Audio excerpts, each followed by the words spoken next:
Good morning. இன்றைக்கி ஞாயிற்றுக்கிழமையில் நம்ம இன்றைக்கி இந்த வீடியோ வந்து 2 பாகமாக பிரிச்சிருக்கிறேன் நான்.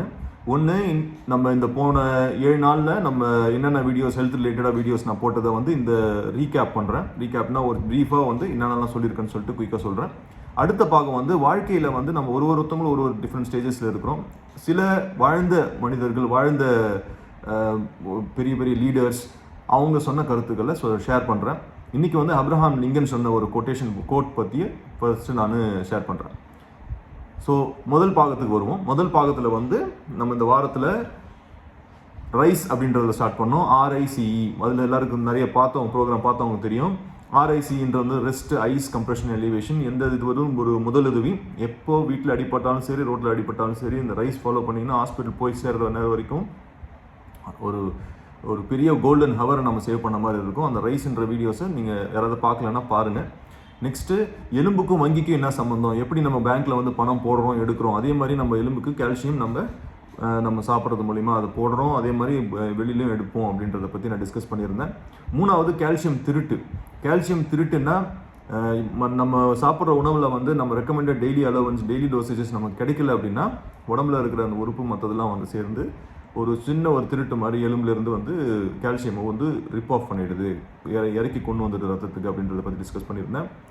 4வது, இந்த நாய்ஸ் இந்த ஜாயின்ட்ஸ், மூட்டில் சத்தம் வர்றதை பற்றி நான் போட்டிருந்தேன். எது வந்து பயப்படக்கூடிய சத்தம், எது வந்து மருத்துவரை நம்ம அணுக வேண்டிய சத்தம் அப்படின்றத பற்றி அந்த வீடியோஸ் நிறையா போட்டிருந்தேன். அதை நீங்கள் கூட ரிசன் பண்ணி பார்க்கலாம். அடுத்தது, ஸ்பேஸ் ட்ராவல்.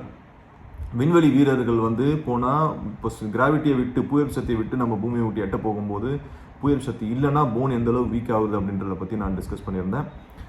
அடுத்தது 6th, மித் நம்பர் 1. மித்துன்றது தவறான கருத்துக்கள். அப்படி மக்கள் மத்தியில் உள்ள ஹெல்த் ரிலேட்டட் தவறான கருத்துக்களை பற்றி டிஸ்கஸ் பண்ணிட்டு இருக்கிறதுல 1வது நான் சொல்லியிருந்தேன், இப்போது எல்டர்லி 50 வயசுக்கு மேலே இருக்கிறவங்கள கால்சியம் சாப்பிட்டா எலும்பு வந்து நல்லா இருந்துடும் அப்படின்ற தவறான கருத்து, அதை பற்றி டிஸ்கஸ் பண்ணியிருந்தோம். 7வது, மித் நம்பர் 2. வேலையை செஞ்சால் மூட்டு தேஞ்சிரும், வேலை செஞ்சோம்னா மூட்டு தேஞ்சிரும் அப்படின்ற இன்னொரு தவறான கருத்தை பற்றி டிஸ்கஸ் பண்ணியிருந்தேன். ஸோ இந்த 7 கருத்து வந்து பார்த்தவங்க நிறைய பலன் அடைஞ்சிருப்பீங்கன்னு நினைக்கிறேன் நான். தென் இப்போ நம்ம 2வது பார்ட் ஆஃப் த டிஸ்கஷனுக்கு போவோம். இதில் வாழ்க்கையில் உள்ள கருத்துக்களில் வந்து நம்ம சொல்கிறதுல வந்து ஒன்று, கடவுளை பற்றி நிறைய பேருக்கு டிஃப்ரெண்ட் கருத்துகள் இருக்கும். கடவுள் நம்பிக்கை உள்ளவங்க இருக்கிறாங்க, கடவுள் நம்பிக்கை இல்லாதவங்களும் இருக்கிறாங்க. கடவுள் நம்பிக்கை நேச்சராக வந்து கும்பிட்றவங்களும் இருக்கிறாங்க, இயற்கையை கும்பிட்றவங்களும் இருக்கிறாங்க. கடவுள் நம்பிக்கை இல்லாதவங்க ஒரு வாழ்க்கையில் ஒரு நம்பிக்கையை வந்து கடவுள் நம்பிக்கை கூட எடுத்துக்கலாம். இப்படி பல விதமாக நம்ம சொல்லணும். அந்த டாப்பிக்கு நான் வரல. பட் முக்கியமாக நான் சொல்ல என்ன வருதுன்னா, இந்த பூமியில் நம்ம எல்லாரும் பிறந்துக்கிறதுக்கு ஏதோ ஒரு காரணம் கண்டிப்பாக இருக்குது அப்படின்றத வந்து நமக்கு எல்லாருக்குமே தெரியும். அதை நம்ம உணர்ந்துக்கணும், அதை நம்ம தெரிஞ்சுக்கணும் அப்படின்றது ஒரு சின்ன கருத்து. இப்போது நம்ம எப்போதுமே வந்து எல்லாத்தையும் நம்ம ஒரு காரியத்தை பண்ணிவிட்டு அப்புறம் போய் கடவுள்கிட்ட நிற்கிறோம். கடவுள்கிட்ட நின்று இந்த மாதிரி இந்த காரியம் நல்லா முடியணும், இப்படி பண்ணிகிட்டு இருக்கிறேன், இந்த மாதிரி ஒரு கஷ்டம் வந்துச்சு, இது மாதிரி ஆயிடுச்சு அப்படின்னு சொல்லிட்டு போய் நிற்கிறோம்.